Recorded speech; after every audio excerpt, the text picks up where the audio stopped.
Welcome to my channel Manish study.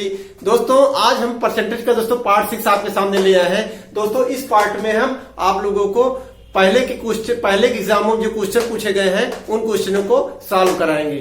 देखते हैं दोस्तों, पहला क्वेश्चन लेते हैं। दोस्तों पहला क्वेश्चन लेते हैं हम।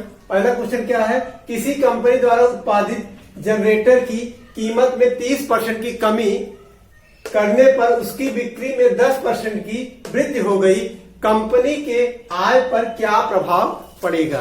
दोस्तों बहुत ही आसान क्वेश्चन है, कैसे सॉल्व करेंगे। क्वेश्चन कह रहा है दोस्तों 30% की कमी, क्या कर रहा है 30% की कमी। तो 30% की कमी यानी दोस्तों फ्रैक्शन वैल्यू क्या होती है 3/10। 3/10 अब कह रहा है दोस्तों कमी यानी 10 में 3 की कमी, 10 में 3 की कमी यानी पहले 10 था अब क्या हो गया 7। फिर कह रहा इसकी बिक्री में 10% की वृद्धि हो गई। 10% यानी दोस्तों 1/10, 10 में 1 की वृद्धि यानी पहले 10 था अब क्या हो गया 11 हो गया। अब दोस्तों इस पर ध्यान क्या देना है, हमें ध्यान देना है रेफ्रिजरेटर पे ही क्या हो रहा है वृद्धि, कमी हो रही फिर वृद्धि हो रहा है। जब ऐसा कोई केस हो इसे सक्सेसिव केस कहते हैं कि एक ही सामान पे पहले वृद्धि हो फिर कमी हो। जब एक ही सामान हो, एक ही सामान पर वृद्धि या कमी होती रहे तो वहां क्या होता है सक्सेसिव केस होता है। वहां क्या होता है इसका मल्टीप्लाई कर देंगे, यानी अब क्या हो गया पहले 100 था अब क्या हो गया 77। अच्छा ये बताइए कि पहले 100 था अब 77 यानी पहले से अब घट गया यानी कमी आई। पहले 100 था अब 77 हो गया, कितने की कमी आई हम कहेंगे कि 23 की कमी आई। 23 की कमी आई, किस पर कमी आई 100 पर, 100 पे 23 कमी आई। और परसेंटेज के लिए हमें क्या करेंगे 100% से मल्टीप्लाई कर देंगे, 100 से 100 कट जाएगा बराबर हमें क्या मिल गया 23% की कमी, 23% की कमी आ गई। अब देखते हैं दोस्तों हम अगला क्वेश्चन।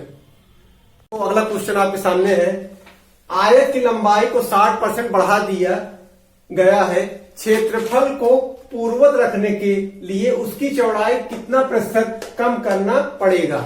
बहुत ही आसान क्वेश्चन है दोस्तों। क्वेश्चन कहा है दोस्तों लंबाई को 60% बढ़ा दिया गया। पहले ये हम समझते हैं दोस्तों क्षेत्रफल, आयत का क्षेत्रफल क्या होता है लंबाई गुणे चौड़ाई, लंबाई गुणे चौड़ाई। क्वेश्चन कह रहा है दोस्तों लंबाई को 60% बढ़ा दिया गया है। दोस्तों हम आपको ये बताते हैं यदि हम क्षेत्रफल को कांस्टेंट रखें यानी कि क्षेत्रफल हमारा निश्चित हो तो लंबाई और चौड़ाई दोस्तों एक दूसरे क्या होते हैं इनवर्स होते हैं, यानी एक दूसरे का जो अनुपात होता है दोस्तों इन दोनों का लंबाई और चौड़ाई का ये उल्टे होते हैं, इनवर्स होते हैं। तो अब हम दोस्तों इससे हम क्या करते हैं निकाल लेते हैं क्या 60% बढ़ा रहा है, लंबाई को क्या कर रहा है 60% बढ़ा रहा है 60%। और दोस्तों 60% फ्रैक्शन वैल्यू हम लोग जानते हैं कितना होता है, ये दोस्तों हम काट भी सकते हैं। यहां पे हो गया दोस्तों 3/5, 3/5 होता है। 60% फ्रैक्शन वैल्यू क्या होती है 3/5।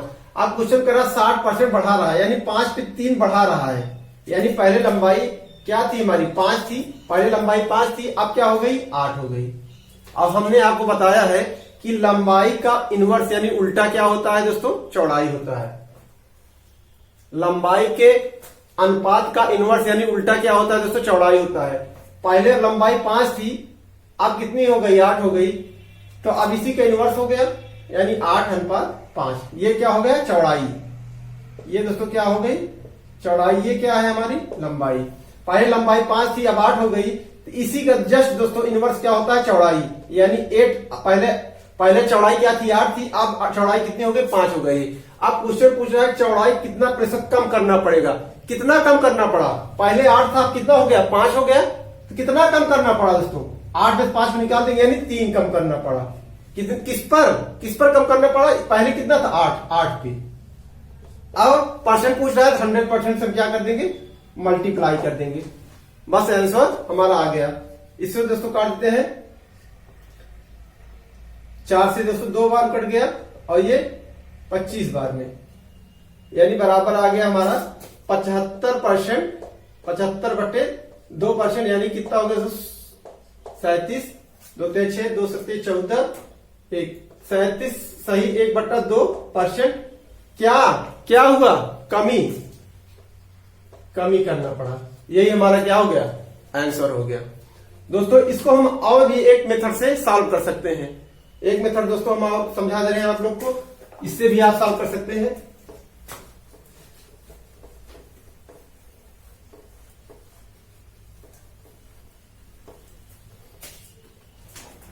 आप इससे भी दोस्तों सॉल्व कर सकते हैं। हमने कहा लंबाई को 60% बढ़ा रहा है, यानी पहले लंबाई क्या थी? 100 थी, अब लंबाई क्या कर दिया? 160। यानी पहले लंबाई क्या, इस चौड़ाई क्या थी दोस्तों? 60 थी, 160 होगी, और चौड़ाई क्या अब क्या हो गई? 100 हो गई। ऐसा क्यों किया हमने? क्योंकि दोस्तों लंबाई और चौड़ाई कांस्टेंट होगी, निश्चित होगी, इन दोनों का मल्टीप्लाई होगा, कांस्टेंट होगा। तो जब ये 100 था, लंबाई 100 थी दोस्तों, 60 बढ़ गया 160 हो गया, तो हमारा चौड़ाई 160 था, तभी तो ये दोस्तों ये क्या हुआ? 100 हो गया। तो यानी अब हम इससे भी सॉल्व कर सकते हैं। इससे कैसे सॉल्व करेंगे? आप देखते हो 160 थी, कितना कम हुई? 100 कम हो गई, यानी 60 160 से 100 हो गई, कितना कम हुई? 60 कम हुई। अब पहले कितना था? इस 160 पे, 160 पे दोस्तों 60 कम हो गई, यानी अब 100% से मल्टीप्लाई कर दिए। ये 0 से ये 0 कट गया, ये कट गया दोस्तों 3 बार में, ये 8 बार में, और ये हो गया दोस्तों 4 से 4 दूनी 8, ये 25 बार में, यानी 75/2%, जाके हो गया दोस्तों 37.5%। क्या हुआ? कमी। आप चाहे ऐसे सॉल्व कर लीजिए और चाहे उस वाले मेथड से, रेशियो मेथड से आप सॉल्व कर सकते हैं। अब देखते हैं दोस्तों अगला क्वेश्चन। अगला क्वेश्चन बहुत ही अच्छा है। क्या है क्वेश्चन में? किसी वृत्त की त्रिज्या को 20% अधिक कर दिया गया, उसका क्षेत्रफल कितना प्रतिशत बढ़ गया? बहुत ही आसान क्वेश्चन दोस्तों है। क्या है? बहुत ही कैसे सॉल्व करेंगे दोस्तों? क्षेत्रफल एरिया, यानी एरिया जो है कितना होता है? वृत्त का एरिया यानी क्षेत्रफल दोस्तों कितना होता है? क्षेत्रफल होता है दोस्तों पाई आर स्क्वायर होता है, पाई आर स्क्वायर। और जिसमें दोस्तों पाई क्या हमारा होता है? कांस्टेंट राशि है। क्या है? निश्चित मान। पाई क्या एक निश्चित मान होता है? पाई का एक निश्चित मान होता है आर स्क्वायर, यानी दोस्तों क्षेत्रफल हमारा डिपेंड करता है इसकी त्रिज्या पर। क्षेत्रफल दोस्तों किस पर डिपेंड करता है? त्रिज्या पे। अब कह रहा त्रिज्या को 20% अधिक कर दिया गया, 20% अधिक कर दिया गया, यानी दोस्तों पहले क्या था त्रिज्या हमारा? त्रिज्या हमारा 20% यानी 1/5। 20% फ्रैक्शन वैल्यू दोस्तों क्या होती है? 1/5 होती है। 5 में 1 की वृद्धि, यानी पहले 5 थी, अब क्या हो गई? हमारी त्रिज्या 6 हो गई। अब ये प्रक्रिया हमारी कितनी बार होगी? 2 बार होगी। क्यों? क्योंकि आर स्क्वायर दोस्तों आर इंटू आर 2 बार होता है, यानी एक बार वृद्धि हुई 5 से 6 हुई, अब फिर दोस्तों क्या होगी? 5 से 6 हो जाएगी। टोटल हम देखेंगे, क्योंकि ये सक्सेसिव केस है, तो यहां क्या होगा दोस्तों? मल्टीप्लाई होगा। ये यानी कि पहले अब कितना? 25 से कितना हो गई? 36। 25 से पहले 25 थी, अब कितनी हो गई? 36 हो गई। कितनी वृद्धि हुई? 25 थी पहले, अब दोस्तों कितनी हो गई? 36 हो गई। कितनी वृद्धि हुई? 25 से 36, 36 में 25 घटा देंगे, 11 की वृद्धि हो गई। किसमें वृद्धि हुई? पहले वाली में, 25 में। 25 इंटू परसेंट की बात हो रही है दोस्तों, तो 100% हम क्या करेंगे? मल्टीप्लाई कर देंगे। 25 से कट जाएगा, 25 हो के 100, यानी 44% की क्या होगी? वृद्धि हो जाएगी। किसमें? वृत्त में, कि क्षेत्रफल में दोस्तों। अब देखते हैं हम अगला क्वेश्चन। दोस्तों अगला क्वेश्चन आपके सामने है। दोस्तों बहुत ही अच्छा क्वेश्चन है, इसको ध्यान से हमें पढ़ना है। क्या है? एक परीक्षा में एक विद्यार्थी 25% अंक प्राप्त करके 30 अंकों से असफल हो जाता है। यदि वह 50% अंक प्राप्त करता तो न्यूनतम निर्धारित उत्तीर्णांक से 20 अंक अधिक लाता। न्यूनतम प्रतिशत पूर्णांक है। बहुत ही दोस्तों आसान क्वेश्चन है, केवल हमें क्या करना है? इसको समझना है। क्वेश्चन को क्या करना है? समझना है। 25% दोस्तों जो अंक पाता, तो क्या कह रहा है क्वेश्चन में? तो 30 अंकों से असफल हो जाता, 30 अंक से असफल हो जाता, यानी वही 30 अंक और पा जाता तो क्या हो जाता? उत्तीर्ण हो जाता। यानी वो क्या होता? 30 अंक और पा जाता तो ये उत्तीर्ण हो जाता, यानी 25% नंबर प्लस 30 उत्तीर्ण के बराबर होगा। ये क्वेश्चन में है। आप क्या कह रहे हो दोस्तों, वह 50% अंक प्राप्त करता तो न्यूनतम निर्धारित उत्तीर्णांक 20 अंक अधिक लाता। यदि 50% पाता तो 30 नंबर दोस्तों, जितना नंबर चाहिए था उससे 30 नंबर अधिक पा रहा था। यानी उत्तीर्ण होने से क्या कर रहा था, 30 नंबर अधिक पा रहा था। यानी 50% किसके बराबर है, उत्तीर्ण, और प्लस 30 के बराबर है। ये जो 50% है ये उत्तीर्ण के जितना नंबर पाना चाहिए दोस्तों उसको, उससे 30 नंबर अधिक है। उत्तीर्ण प्लस 30 नंबर के बराबर हमारा 50% है। अब हमने क्या किया, उत्तीर्ण बराबर कितना है, 25% प्लस 30, यही वैल्यू हम यहाँ पे रख देंगे तो बहुत ही आसान है दोस्तों। कैसे करेंगे, 50% बराबर उत्तीर्ण की जगह क्या रख देंगे, 25% प्लस 30। हाँ दोस्तों, यहाँ पे क्या होगा, ये 30 में 20 होगा, क्योंकि नीचे क्या दिया हुआ है, 20 अंक अधिक लाता, यहाँ 20 होगा।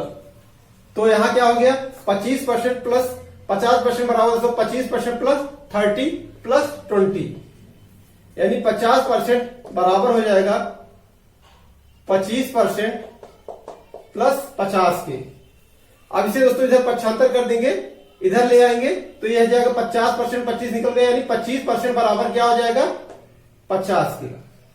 25% बराबर दोस्तों कितना आ गया, 50 के आ गया। 25% बराबर 50 के।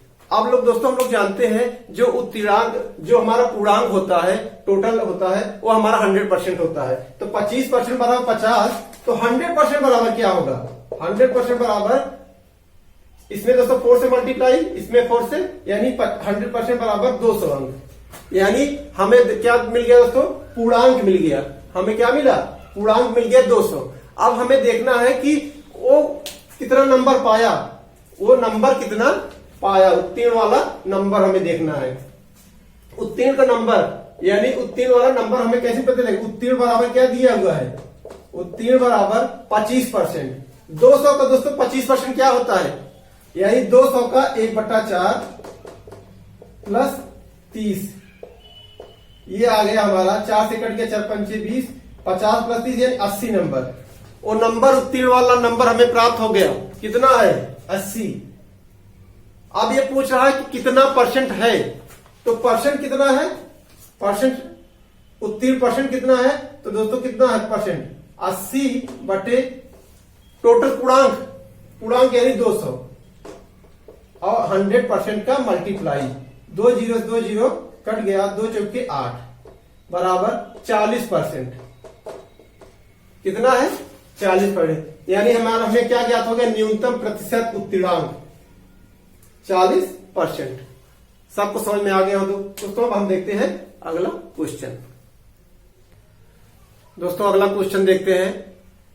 अगला क्वेश्चन, एक गांव की जनसंख्या में 15% वार्षिक दर से वृद्धि होती है। यदि वर्ष 1996 के अंत में इसकी जनसंख्या 4000 हो तो वर्ष 1998 के अंत में जनसंख्या कितनी हो जाएगी। बहुत ही आसान क्वेश्चन है दोस्तों। 15% वार्षिक, यानी एक साल में क्या हो रहा है दोस्तों, 15% वार्षिक की वृद्धि हो रही है। 15% की दोस्तों फ्रैक्शन वैल्यू क्या होती है,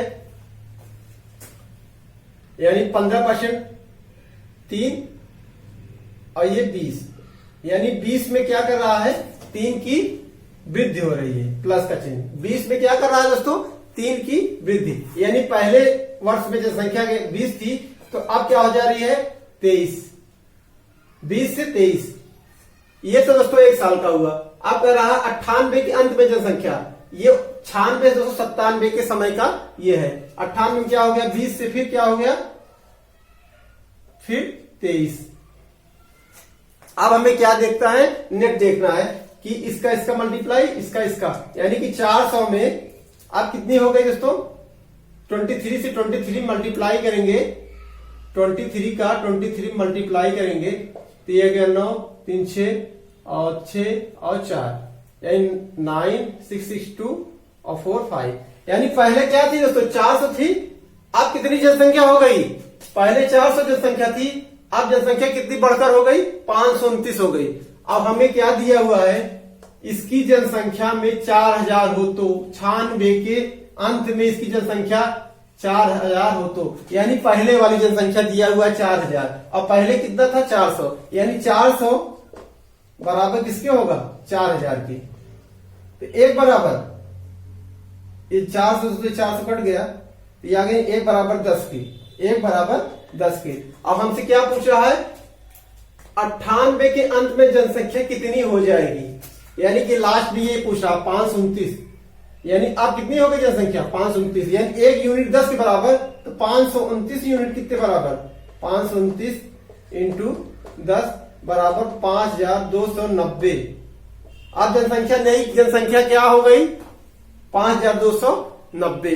दोस्तों हमारा वीडियो अच्छा लगा हो तो लाइक शेयर कमेंट और दोस्तों और जो नए हैं दोस्तों हमारे चैनल पे वो सब्सक्राइब करें। दोस्तों नए वीडियो में अगले वीडियो में कुछ नए क्वेश्चन के साथ हम आपके सामने हाजिर होंगे, तब तक के लिए जय राम।